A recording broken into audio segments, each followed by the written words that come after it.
I was teased for the rest of the school year that, oh my God, she's an Oreo, she thinks she's Farrah Fawcett, she thinks she's something else special, you're black. You know, that's when it really confronted me with this blackness. And I didn't even understand what that meant because, sure, I knew I was black.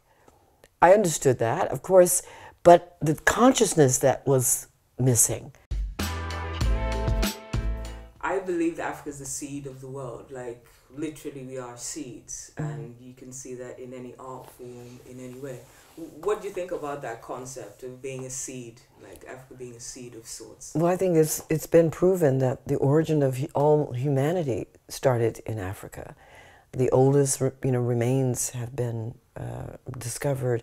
So there's no doubt that the seed, analogy is right. It points to a history that is so long, and I wish I had brought this. I have a scroll that shows the timeline of African history, and that timeline where slavery is just a sliver on that timeline. Whereas we have magnified that part of the history so much that, in terms of our memory or collective memory, we tend to think that's the beginning of it. I call it an interruption. Yeah, it was an interruption, exactly. And I think we are so hypnotized in a way by the way that the global media, the way that, these European societies have tried to bolster their own identity by suppressing, African cultural history or heritage, and to our own detriment. And we are still unwrapping that. We're still dealing with that today, I think. I just feel very optimistic because of social media and the access to the internet.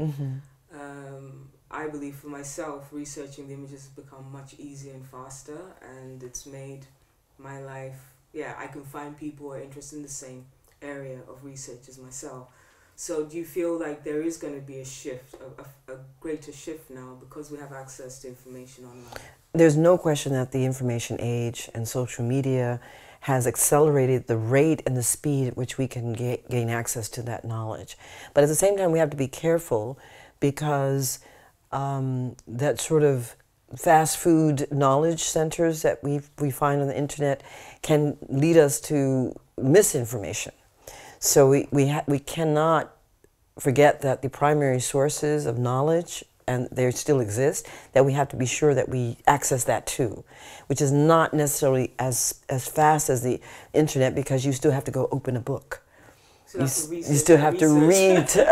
You still have to read these sources and go to archives where they preserve these kinds of documents, or to countries like Egypt or Ghana, where the documents are still living.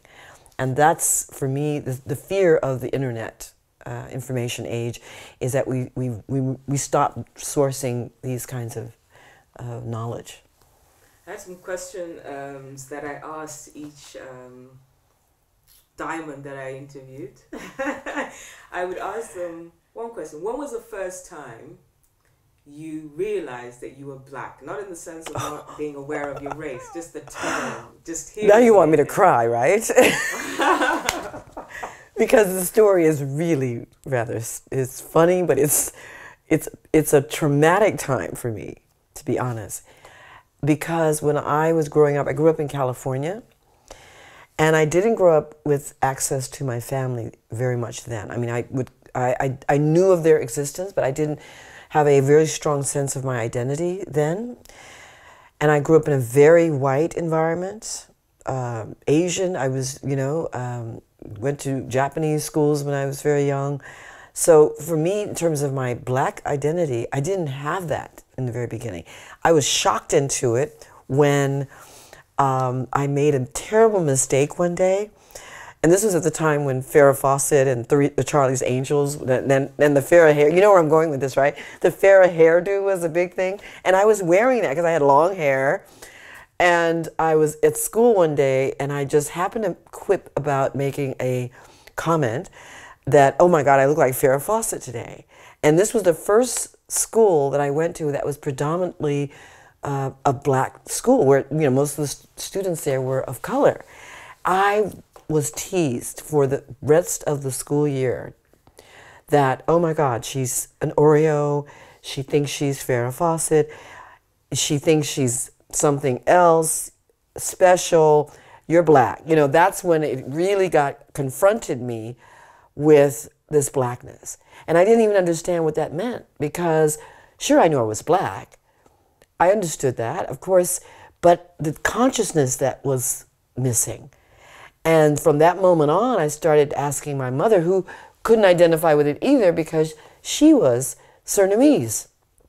Black, but Surinamese, and didn't grow up with an American identity and was trying very hard to make sure I was as American as I could be. Hence my name, Jennifer, and I mean, you can't get more a la Americana than that.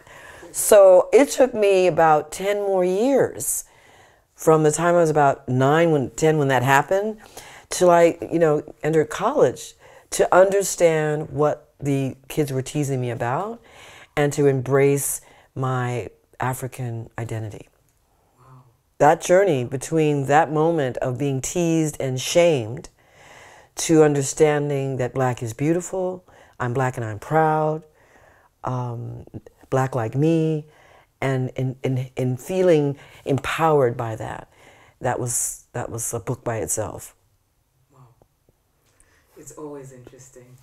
I think for me, because I had my formative years in Kenya and Uganda, we left for England when I was 12, and so at that point I was just Ugandan. I just referred to myself. That was the difference between me and other people. You were German, you were Italian, I was Ugandan. Yeah. Got to England and we were playing hockey, and the other team, I was quite good. I wasn't that good in Kenya, but I arrived in England, I was good. So I was playing hockey, and this girl said, "Be careful of that big black girl." And I was like, who are they talking about? I literally took a moment. It's like, they're talking about me. And it was the first time I associate, first of all, negativity. Yes. Because it was a negative comment. It wasn't right. like saying she's brilliant. It was like, careful, Yes. But yeah, so like that really got me. Yeah. But of course there were other comments before that. But that was one moment that really resonated with me. That right. You are to be feared and you are dangerous. And right. They see you twice the size you are. Because I wasn't bigger than any of the other girls. But the thing is so strange for me in that link that you just made is I didn't identify as black in my sense of self-identity. I just it didn't register to me because I was also taught that black is dangerous. Black, and because of the way I was socialized, I couldn't get too dark. I couldn't speak, I had to speak very good English. I couldn't go to anything that was all black. I even at one point when I was really struggling with my identity said, well, I'm Dutch. I actually claimed Dutch identity as an American black girl because then it set me apart even more. And my parents are Dutch, right? They have Dutch passports. They speak Dutch, so I can claim that identity. Almost just a dark tone Dutch. Yes, exactly. That was a safe zone. But then again, when you think about the connection with the colonies, you were your mom would have been raised to believe she's Dutch anyway, so... She was part of this elite Dutch Surinamese society. She was highly educated, she spoke multiple languages, she grew up in Europe, she didn't, she went to boarding school, so in her social construct, she was exceptional. And has she come on the tour? My mother passed away, unfortunately, over 20 years ago. So but my family have, of course, my brother that lives here in the Netherlands and my cousins and aunts. So that gives me a lot of joy. I'm still wearing a piece of jewelry that she gave to me. So I feel her presence because she grew up here. And I never quite know if I'm walking in the same steps, but I have pictures of me as a 10-year-old, as a tourist in Amsterdam on a boat tour. So I pass right by these same locations every day on the boat. So it feels like she's still with me. Please like and subscribe. Heritage Tours Films.